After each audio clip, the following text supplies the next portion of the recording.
नमस्कार, मैं हूं राजकुमार विश्वकर्मा। आप हमारा विशेष कार्यक्रम देख रहे हैं, किसके बनेगी सियासत, किसका बनेगा महापौर।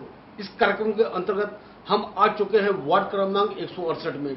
जी हां, वार्ड क्रमांक 168 में, जहां पर एमआईएम के ईस्टर्न सबब के अध्यक्ष जो खुद मौजूद यहां पर हैं। जैसे कि आपने देखा है कि पिछले 2-3 दिनों से हमने जो प्रोग्राम आपको दिखाए हैं एमआईएम को लेकर, किस तरह से वातावरण पूरे मुंबई में ही नहीं पूरे महाराष्ट्र में फैला हुआ है। जो नगराध्यक्ष नगर पंचायत चुनाव को लेकर एमआईएम के कार्यकर्ताओं में जो उत्साह जोश बना हुआ है, उस कार्यक्रम के अंतर्गत फिर हम आ चुके हैं उसी जिले में जहां पे हमने उनसे आपसे रूबरू करवाया था। ईस्टर्न सबब के अध्यक्ष एमआईएम के अब्दुल मजीद मूसा। मैं अपने दर्शकों को बताना चाहूंगा, अब्दुल मजीद मूसा इसी वार्ड से बिलोंग करते हैं और जाहिर सी तौर से ये वार्ड 90% मुस्लिम बहुल इलाका है।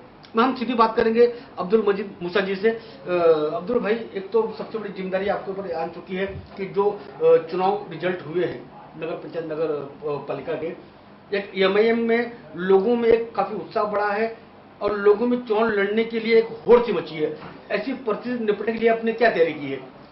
हम तो आज करीबन 1 साल से हमारी तैयारी बिल्कुल कोशिश जारी है। और पहली बात तो यह है कि मैं आपको सब बताना चाहता हूँ कि महाराष्ट्र के अंदर जो परिणाम जो आए हैं, और अल्हम्दुलिल्लाह इससे ज़्यादा खुशी हमको तब होगी कि इंशाल्लाह इससे ज़्यादा सीट हम मुंबई के अंदर निकाल के बताएंगे। और मुझे उम्मीद है कि ईस्टर्न सबब के अंदर जो आज हम मेहनत कर रहे हैं कि हर वार्ड में जाके हर कॉर्नर मीटिंग वगैरह, रैली, बाइक वगैरह जो भी, और जब जहाँ जहाँ वार्ड से मुझे बुलाया जाता है और मैं टाइम से पहले पहुंच जाता हूँ उधर। और आप मांगता तो ईस्टर्न सबब में पूरा सर्वे कर लीजिए कि मेरा किस तरीके से काम करने का अंदाज है, वो आपको पता चल जाएगा। नहीं, जाहिर तौर पर मैंने देखा कि यहाँ पर जैसे आपने बताया कि ये तो अभी कुछ नहीं है। जैसा 120 सीटों पर मजीद भाई एमआईएम लड़ी थी, जिसका रिजल्ट आया है तकरीबन 36 सीटों का। मैं आपसे जानना चाहूंगा कि 272 विधान सीटों वाली महानगर पालिका कितने सीटों पर आप लड़ना चाहेंगे आप? जैसे 227 सीट जो है, तो लगभग अभी हमारी पार्टी ने अभी हाईकमान का फैसला भी नहीं आया, लेकिन करीब करीब मेरे ख्याल से 80 से 100 सीट के बीच में हम लड़ाने का फैसला रख रहे हैं। 80 से 100 या 120 तक लड़ाने का फैसला कर रहे हैं। मजीद भाई, एक सीधी बात आपसे करूंगा, जहां से आप नेतृत्व कर रहे हैं पूरे जिले का, उस जिले में ये सीट भी महिला ओपन हो चुकी है। जाहिर तौर पर मैं चाहूंगा कि आपकी मंशा होगी कम से कम आप या आपके परिवार कोई सदस्य यहाँ चुनाव लड़े। ऐसा है कि अभी पार्टी जो फैसला करेगी वो, हालांकि जेम्स वार्ड था, जब भी मैं अपने आप को उम्मीदवार घोषित अपना चाह रहा था कि मैं इलेक्शन लड़ूं, और मजलिस के अंदर सबको एक ख्वाहिश होती है। लेकिन अब लेडीज वार्ड आया, पार्टी जो फैसला करेगी उस पर मुझे मंजूर है। लेकिन मुझे, मैं जैसा आपसे कहा था कि जो रिजल्ट आ गया है, पूरे ही मुंबई में ही मजलिस में एक उत्साह का वातावरण पैदा हुआ है। तकरीबन सारे 227 नगर सेवकों की जो पालिका है, सभी लोग चुनाव लड़ना चाहते हैं।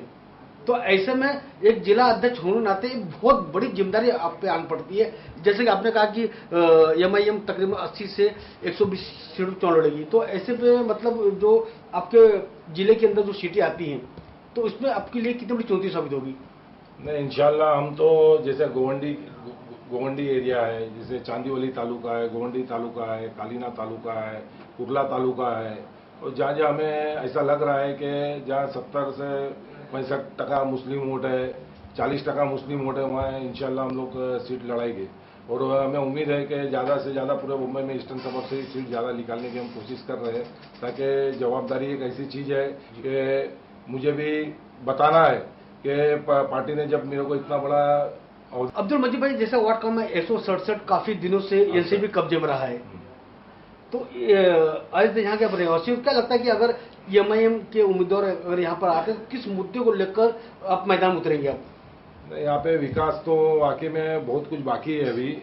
जैसे कि कब्रिस्तान का मुद्दा है, जैसे कुर्ला गार्डन के पास डंपिंग का मुद्दा है। आज वहाँ पे घर है और वहाँ पे जाओ तुम देख लो, इतनी बास मारती है, रोड पे चलने वाले को बास मारती है, तो बेचारे गरीब जनता कैसा वहाँ रहती है।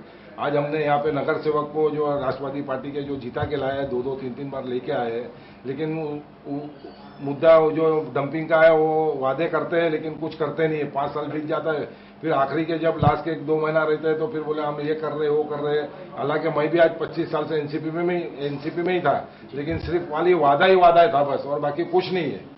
तो इसके लिए फिर जब हमने देखा ये विधानसभा चुनाव के बाद में कि MIM जब आई यहाँ पे, तो मुझे ऐसा लगा कि नहीं, पार्टी मुझे लग रही कि वाकई में कुछ काम करने जैसी है। फिर मैं हैदराबाद तक गया, वहाँ पे भी बातचीत किया, तो मुझे ऐसा लगा कि वहाँ वाकई में वहाँ के अवाम भी खुश है ये पार्टी से।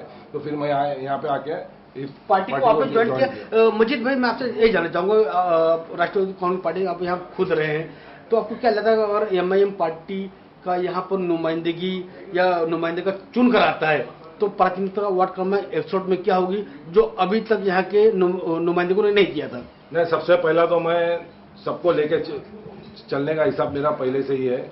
और दूसरी बात यह है कि अल्लाह ताला ने अगर मेरे को इज्जत दी, पार्टी ने सबसे पहला तो अगर मुझे टिकट अगर घोषित किया पार्टी हाईकमान ने, तो सबसे पहले, और अल्लाह ने मुझे इज्जत अगर रखा, तो सबसे पहला तो मैं कब्रिस्तान का मुद्दा जो है वो, और दलित समाज के भी कुछ सारे काम बाकी है वो, और कुर्ला डंपिंग का मुद्दा, ये मुद्दा सबसे पहले मैं सामने लाके खड़ा करूंगा मैं।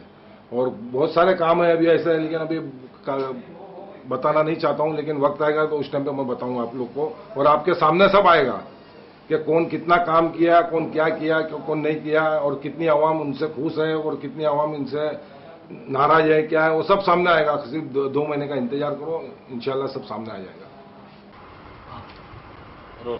ये थे अब्दुल मजीद मूसा, जिन्होंने ये साबित कर दिया है कि जो जिम्मेदारी पार्टी ने उनको दी है और जो रिजल्ट्स महाराष्ट्र के नगराध्यक्ष चुनाव में आए हैं, निश्चित तौर पर उन्होंने साफ शब्दों में कहा है कि मुंबई के अंदर ज्यादा से ज्यादा MIM सीटों का जीत कम से कम अपने सबर्बन में, ईस्टर्न सबर्बन में वो दिखाने के लिए पूरी कटिबद्ध है। अब देखना होगा कि जिस तरह महाराष्ट्र के ग्रामीण इलाकों में 120 सीटों पर लड़ने वाली MIM पे लोगों ने विश्वास दिखाया है, अब देखना होगा 2017 के महानगर पालिका चुनाव के अंदर MIM कितनी सीटें चुनकर लाती है।